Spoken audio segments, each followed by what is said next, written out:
오늘 오전에 우리가 하늘에 계신 우리 아버지요, 그래서 아버지 하나님에 대해서 말씀을 드렸는데, 이 하나님의 위대하심, 광대하심에 대해서 조금 보충해서 말씀을 드리려고 합니다. 오늘 윤희계 1 여전도의 특송 잘했죠? 모처럼 이렇게 또 윤희계 1이 많이 나오셔가지고 함께 아름답게 찬양해 주셔서 좀 감사합니다. 기관 헌신 예배 때 뭐 특별히 하는 것 없지만, 그죠? 근데 특별 찬양을 정성껏 준비해서 이렇게 하나님께 올려드린다 하는 마음 갖고 찬양해 주신 것 참 감사합니다. 많이 기대되고 또 올 남은 한 해 또 내년에도 열심히 달려가시고 있으면 좋겠습니다. 기관 모임에도 좀 많이 여러분들 관심 갖고 참여하시고요. 목장 모임 하는데도 여러분 잊지 말고 잘 참여해 주셔야 돼요. 그래서 목장 모임 같은 소그룹 모임을 통해서 우리가 영적인 교제, 코이노니아가 일어나기 때문에 그렇습니다. 제가 서두에 이 말씀을 드리는 이유는 오늘 설교와 좀 관련이 있는데, 우리가 일반 모임들이 있어요. 그죠? 뭐 교회 안에도 사실은 여러 다양한 소그룹이 있지만 교회 바깥에도 다양한 모임들이 있습니다. 개 모임부터 시작해서 동창회, 또 무슨 동호회, 여러 가지 모임들을 여러분 나름대로 의미 있게 참여하고 계신 것도 있으실 거예요. 그러면 교회 모임하고 일반 사회에서의 모임하고 뭐가 다른가? 이 부분도 이해를 잘 하셔야 됩니다. 안 그러면 교회에 오셔가지고 바깥에서 모임하듯이 하려고 그러는 경우가 있어요. 밖에서 모임하듯이 그냥 친교 모임, 친목 모임, 그래서 다른 원리들을 적용하지 않고 또 일반 모임하고 내가 늘 하듯이 그렇게 하려고 하는 경우들도 교회들마다 왕왕 있습니다. 중요한 것은 교회라는 말, 이 자체가 옛날에 이제 한국에 복음이 들어오면서 교회라고 하는 그런 한자어를 택해가지고 교회는 뭘 가르치고 배우는 것만 있나 보다는 그런 이해를 하기가 쉬운데, 교회라는 말의 우리 성경의 원어는 에클레시아입니다. 에클레시아라는 말을 여러분 제자 양육 1:1 하신 분들도 다 배우셨는데, 하나님께서 특별히 불러서 뽑아가지고 모아놓은 사명 공동체다, 이렇게 정의를 합니다. 그러니까 여러분들이 그냥 내가 좋아서 내가 선택해서 이렇게 온 것 같지만 하나님이 불러주셔서 뽑으셔가지고 특별히 따로 이렇게 모아주신 사명 공동체예요. 모으긴 모았는데 아무것도 그냥 안 하고 특별히 그냥 사명 없이 하고 싶은 거 해라, 그게 아니라 교회의 본질적인 사명, 복음 전도, 영혼 구원하는 일을 잘 감당하라고 교회 에클레시아를 만드셨어요. 그 당시에도 이미 모임을 지칭하는 다른 단어가 있다 그랬죠. 수레고라는 말이 있어요. 그런 다른 일반 모임과 교회 모임을 구별해가지고 교회는 특별히 에클레시아라고 불렀다는 거예요. 그 차이점이 어디가 있는가? 모임과 교회에서의 모이는 모임, 쉽게 얘기하죠. 모임과 일반 모임과 예배, 차이가 어디에 있는가? 한번 생각해 보세요. 교회는 공적인 모임을 이제 공예배라고 합니다. 공적으로 같이 모여서 하나님께 예배하는 그런 시간을 말하는 거예요. 예배라는 것이 뭘까요? 예배는 이제 크고 위대하신 전능하신 하나님을 찬양하는 감격의 시간, 이것이 우리가 드리는 이 예배의 의미입니다. 그러니까 예배는 나 즐겁자고 하는 게 아니에요. 내 만족을 위해서 하는 게 아니죠.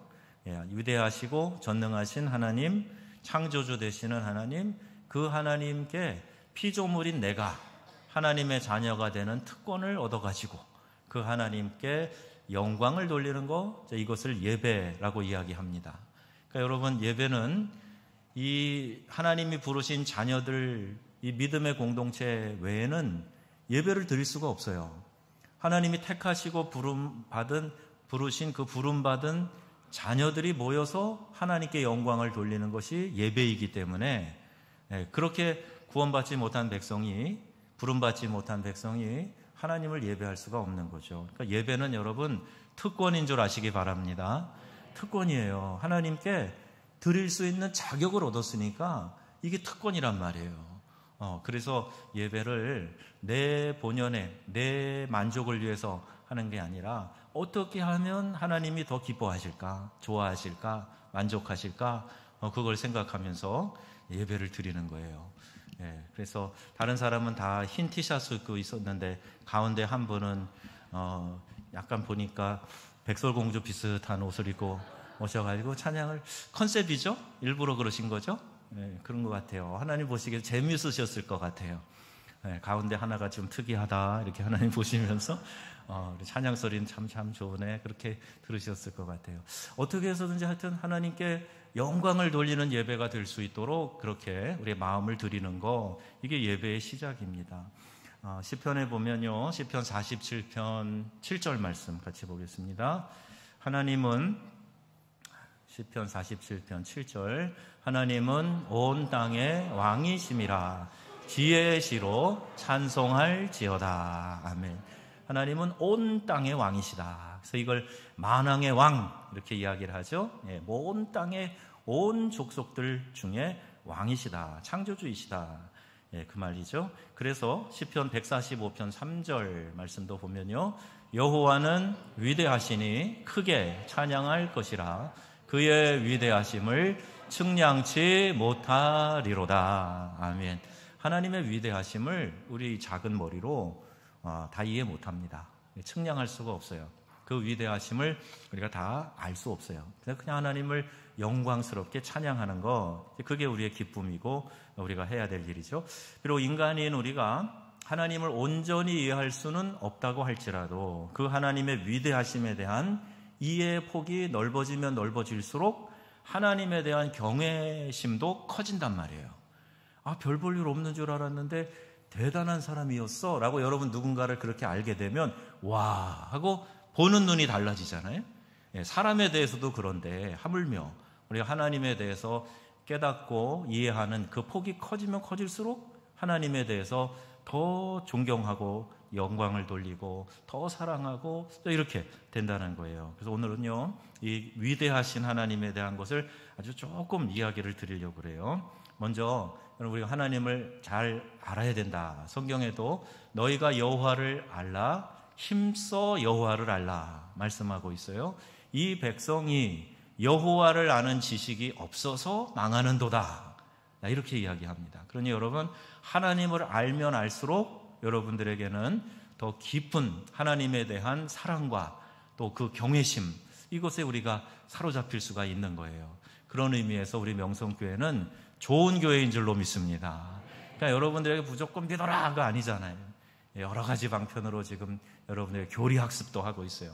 수요예배 때 지금 교리학습 다시 시작했는데 수요예배도 꼭 나오셔야 돼요. 와서 성경의 교리를 여러분들이 체계적으로 잘 배우셔야 이단의 유혹에도 넘어가지 않을 수 있고 내 신앙을 견고히 지킬 수 있고 그 광대하신 하나님에 대해서 아는 알의 깊이와 넓이를 더할 수 있기 때문에 이런 배움의 기회에 여러분이 빠지시면 안 됩니다.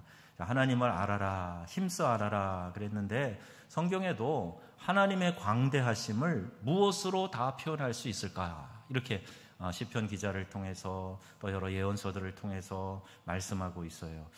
우리가 한번 이제 이 우주에 대해서 한번 생각을 해볼 텐데 시편 19편 1절 말씀인데요.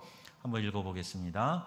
온 우주가 하나님의 영광을 선포한다. 아멘. 여러분, 우주라는 것이 말이 쉬워서 우주지 이게 얼마나 큰지 여러분 아십니까? 이거 이제 좋은 영상 클립이 있었는데 제가 못 찾고 오늘 좀 간단한 걸 하나 좀 보려고 해요. 잠깐 틀어서 우주가 얼마나 큰지 그냥 간단하게만 한번 보실게요. 한번 잠깐 틀어주세요.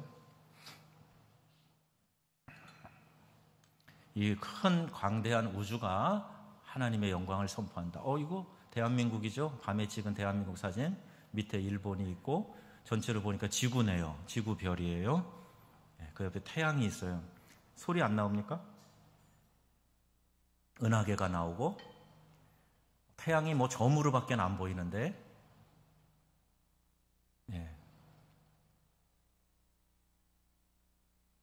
소리가 안 나와요.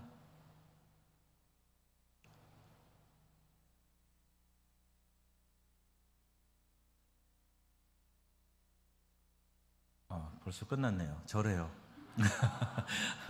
여러분 다른 좋은 영상 클립 좀 더 보시면 좋겠는데 태양이 어마어마하게 큰 별인데 그런데 저 태양도 우주 전체에 보면 점 하나에 불과한 정말 큰 그런 공간을 우주라고 이야기를 합니다. 지구에서 제일 가까운 별이 이 광년이라고 그러죠. 광년. 잘 들으셔야 됩니다. 빛이 1년 동안 가는 거리, 그게 광년인데 무려 4.3 광년 떨어져 있다 그래요. 빛의 속도는 지구를 1초에 7바퀴 반을 돌아요. 그런데 이게 빛이 가는 속도로 4.3년을 가야지 제일 가까운 별에 간답니다. 지구에서 약 38만 4,400km 정도 거리에서 지구를 따라서 공전하죠.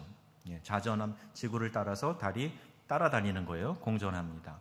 태양은 지구로부터 얼마나 떨어져 있는가? 무려 1억 5천만 킬로미터, 1억 5천만 킬로미터 태양이 떨어져 있어요.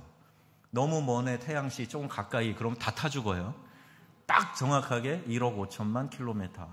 전보 제트기를 타고 가면은 그 거리가 21년 동안 쉬지 않고 날아가야 도착할 수 있는 거리라고 그래요. 별들은 기본적으로 100광년 떨어져 있어요. 100광년. 1000광년 떨어진 먼 곳에서도 그 빛을 봅니다. 초속 30만 킬로미터로 가는 빛의 속도로 4,000년을 가야 하는 곳에 별이 반짝반짝 빛나고 있는 거예요. 사랑하는 사람에게 말해, 내가 별이라도 따다 줄게. 그건 말에 불과한 거예요. 도저히 갈 수 없는 거예요. 그렇게 멀리 떨어져 있습니다. 그러니까 지금 하늘에서 반짝이는 그 별빛은요, 모세가 홍해를 가르기 전에 비췄던 빛을 지금 보고 있는 거예요.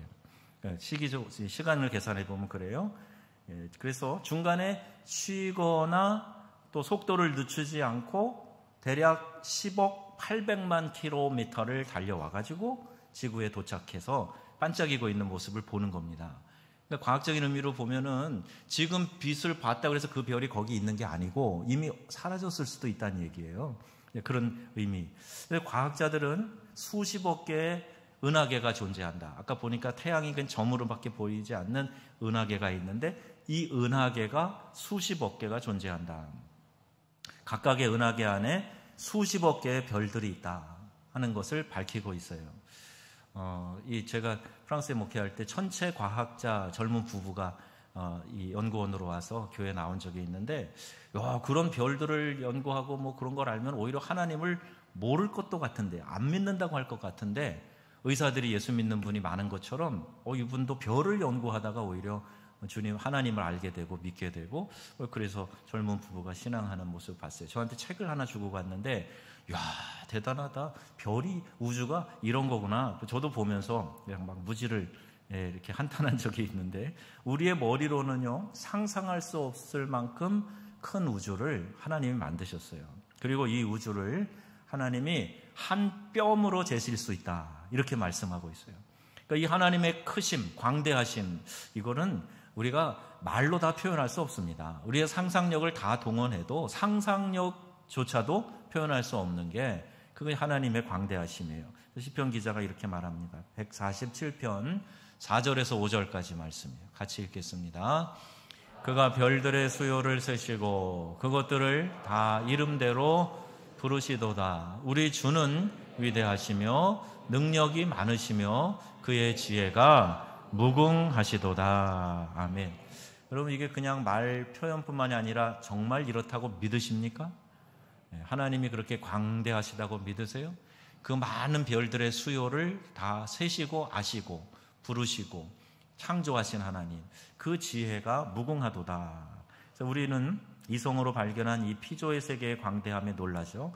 그 피조 세계를 지으신 창조주 하나님의 광대하심, 이걸 우리가 어떻게 다 이해하겠어요? 무엇으로 다 설명하겠어요? 제가 어느 분하고 이야기를 하는데, 한 신천지 빠진 이단 빠지려고 하든가 빠졌는가, 제가 볼 땐 빠진 것 같은데, 그분이 그랬대요.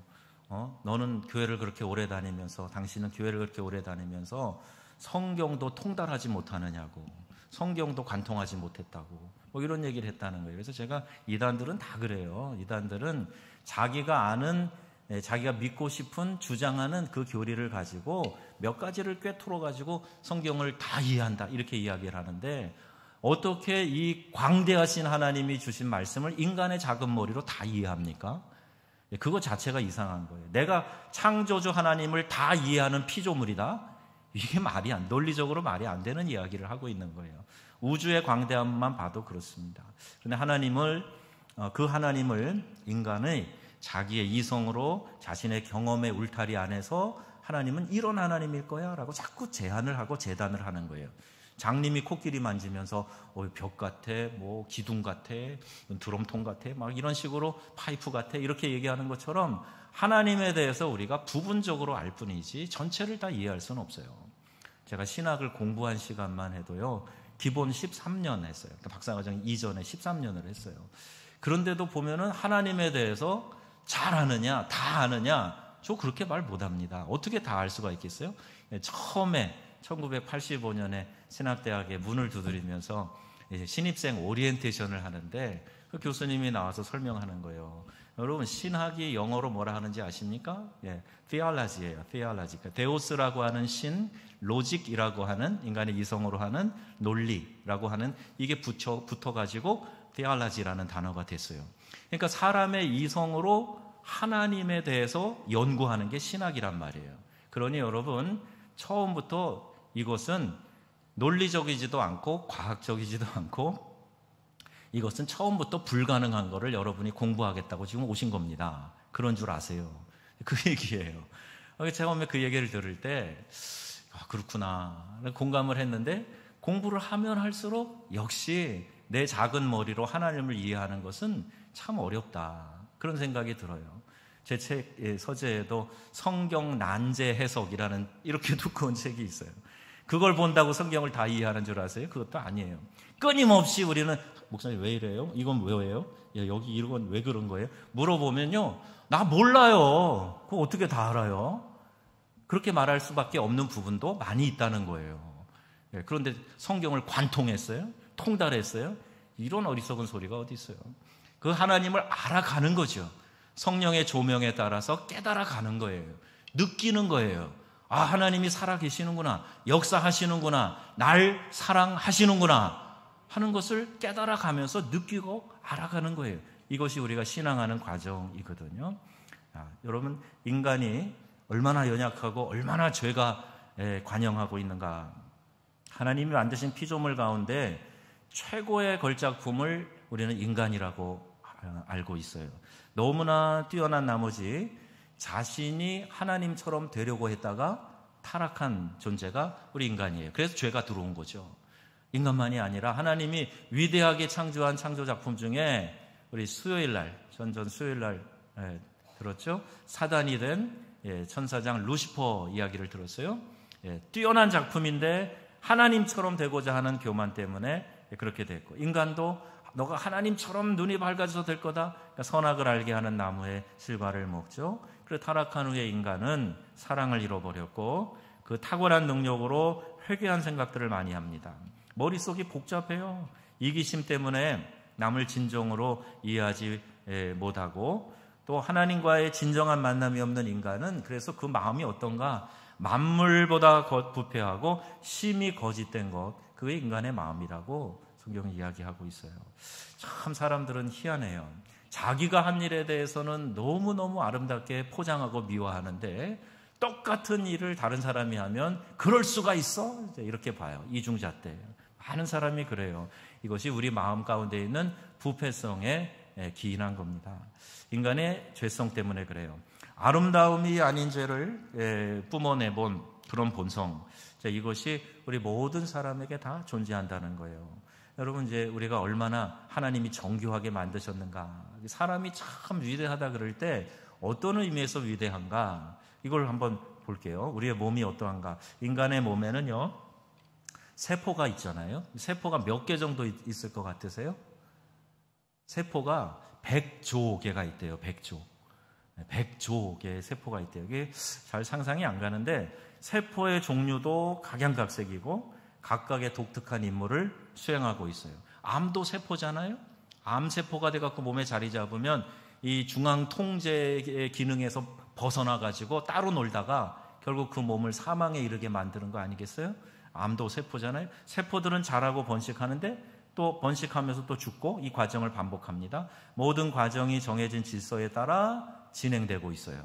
자, 우리 몸의 신비 15가지라고 하는 우리 영상을 한번 잠깐 보실 텐데 이거 말고도 정말 잘 만들어진 비디오로 아름답게 만들어진 그런 영상도 있으니까 참고로 보시고 이게 무슨 AI 같이 생긴 사람이 나와서 쭉 얘기하는데 재밌는 게 몇 개 있어요. 그래서 한번 같이 보겠습니다. 피가 몸을 완전히 한 바퀴 도는 데에는 46초가 걸린다. 2. 혀에 침이 묻어있지 않으면 맛을 알 수 없고 코에 물기가 없으면 냄새를 맡을 수 없다. 3. 갓난아기는 305개의 뼈를 갖고 태어나는데 커가면서 여러 개가 합쳐져서 206개 정도로 줄어든다. 4. 2개의 콧구멍은 3에서 4시간마다 그 활동을 대표한다. 한쪽 콧구멍이 냄새를 맡는 동안 다른 하나는 쉰다. 5. 뇌는 몸무게의 2%밖에 차지하지 않지만 뇌가 사용하는 산소의 양은 전체 사용량의 20%이다. 뇌는 우리가 섭취한 음식물의 20%를 소모하고 전체 피의 15%를 사용한다. 6. 피부는 끊임없이 벗겨지고 4주마다 완전히 새 피부로 바뀐다. 우리는 부모님이 물려주신 2000년의 완전 방수의 가죽옷을 한 달에 한 번씩 갈아입는 것이 된다.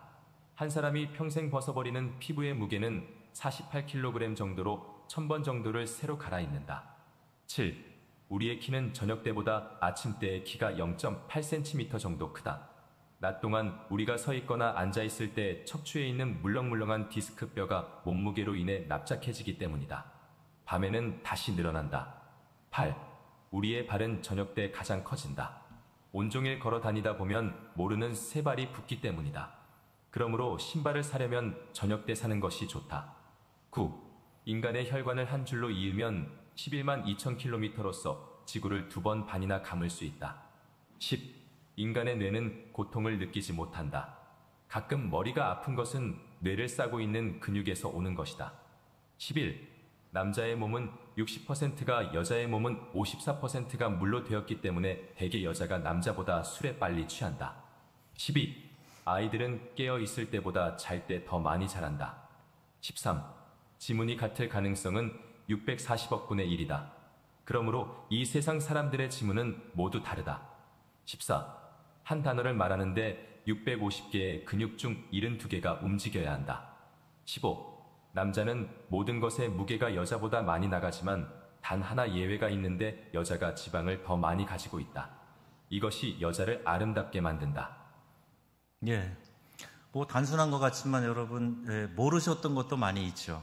예, 또 새롭게 듣거나 뭐 아는 것도 있고 그런데 내 몸은 내가 잘 알아. 뭐 이런 얘기를 가끔 우리가 합니다. 그런데 그게 사실은 내 몸의 어떤 특성, 뭐에 좀 알러지가 있다든지 어떤 때는 좀 더 몸이 다운된다든지 뭐 어느 병에 좀 취약하다든지 유전병이 있다든지 뭐 이런 정도를 아는 거지 우리 몸의 각각의 기능이나 역할이나 특성이나 이걸 다 꿰어 알고 있다는 사람 없을 거예요.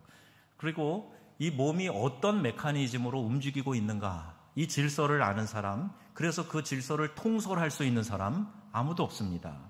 잠잘 때 여러분 이 자율신경으로 움직이는 것들 잠깐 쉬게 할 수 있어요? 심장아 계속 뛰어라 그래서 뜁니까? 지가 알아서 뛰는 거죠. 호흡도 마찬가지 아니에요? 잠잘 때 여러분 이 심장이 계속 안 멈추고 뛰고 이 코의 호흡이 안 멈추고 계속 된다는 보장이 어디 있어요? 보장이 있어요? 없어요. 그래서 옛날에 우리 이부자리 피고 이렇게 잠잘 때 어떤 어르신이 그랬어요. 칠성판 깔아놓고 매일 눕는 연습한다는 거예요. 매일 죽는 연습한다는 거예요. 죽으면 시체 누이는 그곳에 올라가는 것처럼 그렇게 한다는 거예요. 모르는 거예요. 아침에 깨어날 수 있는지. 그런데 하나님이 우리의 심장을 붙들어 주시고 우리의 코에 호흡이 있게 하셔서 아침에 새로운 인생을 맞이한다. 이렇게 생각해 보면 얼마나 이게 하루하루가 은혜로운 하루가 되겠어요. 그래서 잠에서 깨어날 때마다 여러분 뭘 해야 될까? 하나님 감사합니다. 오늘도 새 날을 주셔서 감사합니다. 그리고 하루를 시작을 하는 거죠. 저절로? 아니에요. 자연스럽게? 아니에요. 이 말은 창조주를 믿는 그리스도인들에게는 이치에 맞지 않는 말입니다. 저절로 되는 것이 아니고요. 하나님께서 질서 있게 운행하도록 만들어 주신 거예요. 우리 몸의 메커니즘도 하나님께서 그렇게 조성해 주셨다는 거죠. 스스로 있다는 뜻의 자연이 아니라 하나님이 창조하신 세계와 그 질서 안에서 우리가 살아가고 있습니다. 인간은 하나님이 지키시지 않으면 단 한순간도 자기 자신을 지킬 수가 없는 거예요. 내가 살아있는 것은 하나님의 은혜입니다. 이렇게 우리가 늘 고백하며 살아야 됩니다. 비록 약해도 그 약함 가운데서 하나님이 나를 붙들고 계시기 때문에 이 연약함조차도 하나님의 은혜인 줄로 믿습니다. 또 이렇게 늘 고백하면서 하나님 은혜에 감사하면서 살아가는 거예요. 바울과 같이 내가 살아도 주를 위해 살고 죽어도 주를 위해 죽나니 사나 죽으나 나는 주의 것이로다. 아멘. 만약에 죽음과 함께 모든 것이 끝나버린다 그러면 바울도 그랬어요. 내가 모든 사람들 중에 제일 불쌍한 사람일 거다. 그러나 죽음으로 끝나는 게 아니에요. 죽음 이후에 영원한 세상에서 우리 주님 앞에 서게 될 것이고 주님과 함께 왕노릇하고 다스리면서 그곳에서 영원히 살게 된다. 이것이 우리가 믿는 신앙의 본질입니다. 그러니까 이 땅에서 모든 것이 승부가 나는 것처럼 전전긍긍하면서 악유다툼하면서 그렇게 살면 안 돼요. 영원한 세계에 소망을 두고 천국을 바라보면서 기대하면서 살아가야 됩니다. 그리고 이 땅에 사는 동안에는 날마다 하나님을 경험하면서 살아가는 거예요. 기독교 신앙은 아는 것에 그치지 않습니다.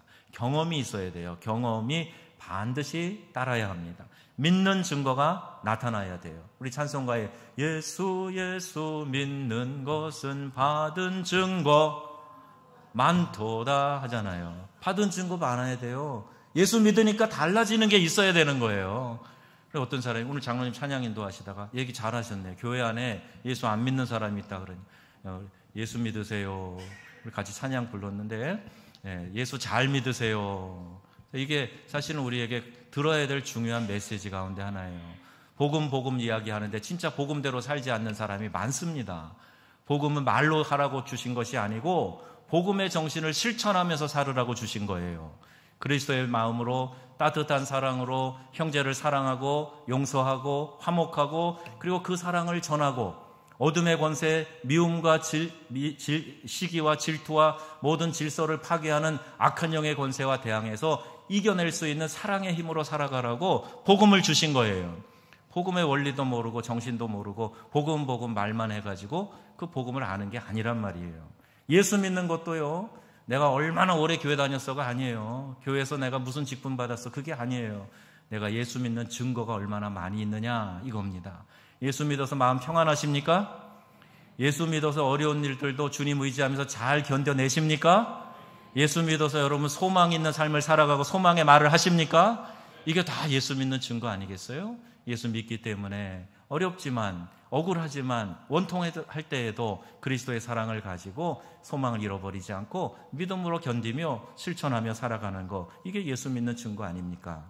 이사야는 측량할 수 없는 하나님의 영광 높고 높은 보좌에 앉으신 하나님과 성전에 가득한 그분의 영광을 보았어요. 이것도 수요일 날에 함께 천사에 대해서 이야기할 때 스랍에 대한 이야기할 때 그 성전에 가득한 하나님의 영광 새 날개로 날면서 하나님을 거룩하다 거룩하다 찬양하는 그 모습 보세요.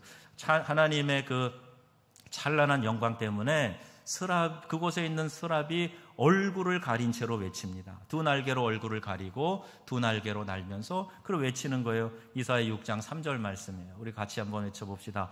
거룩하다 거룩하다 거룩하다 만군의 여호와여 그의 영광이 온 땅에 충만하도다. 아멘. 거룩하다 거룩하다 거룩하다. 여러분 이 거룩하신 영이신 하나님이 우리의 삶 가운데 함께 하시고 우리가 함께 모여 예배하는 이 공간에도 함께 하시는 줄로 믿습니다.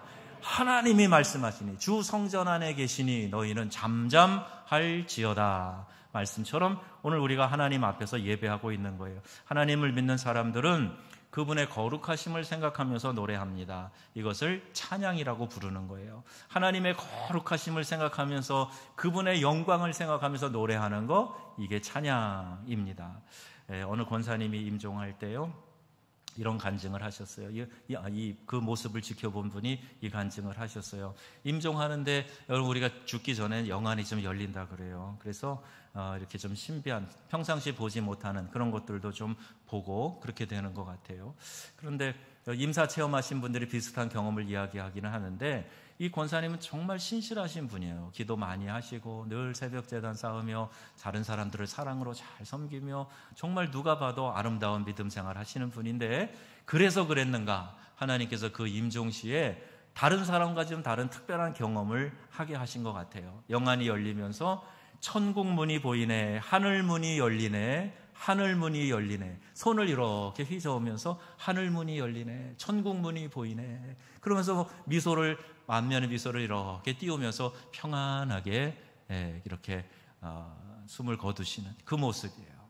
저는 이것과는 좀 다르지만, 우리 고 안광영 장로님 돌아가실 때 병원에 갔잖아요. 몇몇 분들 수요예배 마치고 쫓아가서 뵈니까 그날 뭐 몸이 안 좋아서 링거 맞고 퇴원하신다 그랬어요, 사실은. 그런데 가서 뵈니까 이미 호흡이 이렇게 좀 가빠지셨고, 찬송을 불러드리는 동안에 두 번째 찬송 부를 때 호흡이 이렇게 안정이 되면서 찬송이 끝날 때 스르르 눈을 감고 임종을 하시더라고요.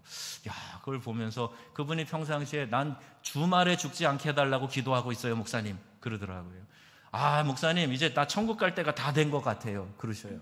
그리고 얼마 전에 늘 새벽 기도 하시던 자기 앉는 자리에 방석을 치워 가셨어요. 한 일주일 됐나? 그리고 나서 이렇게 소천하셨는데, 마지막 때를 하나님이 알려주시고 느끼게 해주시고, 그리고 찬송 부르는 그 순간에 나는 주말에 죽지 않게 기도하고 있어. 왜? 그럼 교회에서 주말에 장례 때문에 신경 쓸 거고, 목사님 오시려고 그러면 불편할 거고, 그러니까 나는 가면 꼭 수요일 날 가게 해달라고 기도하고 있다. 말씀대로 수요일 날 가셨어요. 그리고 그 아름다운 그 임종을 보면서 정말 하나님께서 데려가시는구나, 그런 생각을 그때 했지요. 성 어거스틴은 친구들에게 둘러싸여 조용히 숨이 멎고 심장이 멈추어졌다 그래요. 순간 놀라운 평안이 방 안에 가득했다 그럽니다. 그런데 죽었던 어거스틴이 눈을 번쩍 뜨더니 흥분된 얼굴로 소리쳤답니다. 나 주님을 보았소. 내가 지금까지 쓴 모든 글들은 지푸라기에 불과하고, 나는 그리고 영원한 집 하나님 나라로, 하늘나라로 다시 떠나갑니다. 이렇게 말을 남겼다고 합니다. 성 어거스틴은 당대 위대한 지도자였어요. 그는 신의 도성과 같은 이런 시티 오브 갓, 이 글이 굉장히 유명해서 거기에 하나님을 표현해 보려고 많은 노력을 했어요. 그리고 이 글이 1000년이 넘도록 많은 사람들에게 읽혀지고 인용이 됐어요. 그럼에도 불구하고 그 글로는 하나님의 위대하심을 담기에는 턱없이 부족했던 거예요. 그래서 내 글은 다 지푸라기 같은 거다, 무의미한 거다, 이렇게까지 이야기를 남겼다는 겁니다. 여러분, 그런 하나님을 경배할 수 있다는 거 우리에겐 큰 특권이에요. 지체가 높으신 분에겐 선물 하나 하기도 어려운 것인데, 그 위대한 창조주 하나님을 우리가 어떤 방법으로 높여드릴 수 있겠습니까? 그 어떤 방법으로도 충족되지 않을 겁니다. 그런데 하나님이 우리를 너무나 사랑하세요. 얼마나 사랑하시냐 하면 성경에 말씀하기를, 요한복음 3장 16절 말씀하죠. 하나님이 세상을 이처럼 사랑하사 독생자를 주셨으니. 우리가 믿으면 멸망치 않고 영생을 얻게 하시려고 하나뿐이 없는 유일한 아들, 오직 하나뿐인 아들 예수 그리스도를 우리에게 주셨다는 거예요. 그러니 그 사랑으로 아들을 우리에게 내어주시니까 다른 어떤 것들을 너에게 주시지 않겠느냐? 이 얘기가 논리적이고 맞는 얘기죠. 그분의 유일한 아들 예수 그리스도, 그분을 이 땅에 보내셔서 죄인인 나를 대신해서 죽게 하셨어요. 그게 로마서 5장 8절의 말씀이에요. 우리가 아직 죄인 되었을 때 하나님께서 그리스도를 우리를 위해서 보내주셨다는 거예요. 그것을 통해서 하나님께서 우리에 대한 자기의 사랑을 확증하셨느니라 말씀하고 있어요. 아직 죄인 되었을 때, 죄를 깨닫지도 못하고 있을 때에, 그때 하나님을 예수 그리스도를 우리에게 보내주셔서 하나님의 사랑을 확증하셨다. 하나님은요, 저와 여러분이 그분을 믿고 그분께 감사의 기도를 드리고 감사의 노래를 부르며 감사의 마음으로 봉헌하는 것, 이것에 감동하시는 분이세요. 작은 것 하나지만 우리 어린 자녀가, 어린 손주가 그 부모님 앞에서, 할머니 할아버지 앞에서 재롱 부리면 이쁘잖아요. 그래가지고 막 어쩔 수 없어가지고 막 아이를 막 이렇게 물고 빨고 하고 싶은 마음이 그 부모님에게, 할아버지 할머니에게 있는 거 아니겠어요?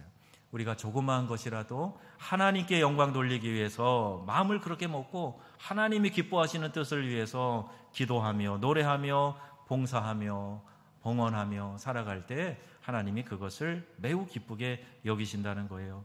마치 부모가 그 사랑하는 자녀를 보고 그렇게 기뻐하듯이, 그 자녀가 순종하는 것을 보면서 기뻐하듯이 하나님이 우리를 향해서 그런 마음을 가지신다. 오늘 우리의 예배는 그 하나님의 사랑에 응답하여 그분께 감사와 찬양을 올려드리는 겁니다. 헌신 예배 드리는 이 순간만이 아니라 늘 헌신하는 마음을 가지고 우리 하나님 앞에서 살아가는 우리 믿음의 귀한 언약 백성들이 다 되시기를 바랍니다. 그분의 영광을 노래하는 기쁨이 저와 여러분에게 있어야지요. 세상의 노래 부르면 막 1시간 부르고 나면 이제 짜증나요. 이제 뭐 그 노래 때문에 잠깐은 즐거운지 모르지만 그 세상의 음악이 나를 영원토록 평안하게 할 수 없는 거예요. 그러나 하나님을 찬양하면 기쁨이 있어요. 소망이 있어요. 하나님이 주시는 힘이 우리 안에서부터, 우리 영혼 속 깊은 곳에서부터 우러나기 때문에 그렇습니다. 하나님은 여러분을 사랑하십니다. 어떤 형편과 모양이든 하나님 버리지 않고 여러분을 사랑하세요. 왜? 아들을 보내신 그 예수님이 여러분이 지금 상태가 안 좋다고 미워버리시니 그런 하나님 아니시란 말이에요. 이 하나님의 은총이 여러분에게 깊이 깨달아지시기를 우리 주 예수님의 이름으로 축원합니다. 아멘. 기도하겠습니다.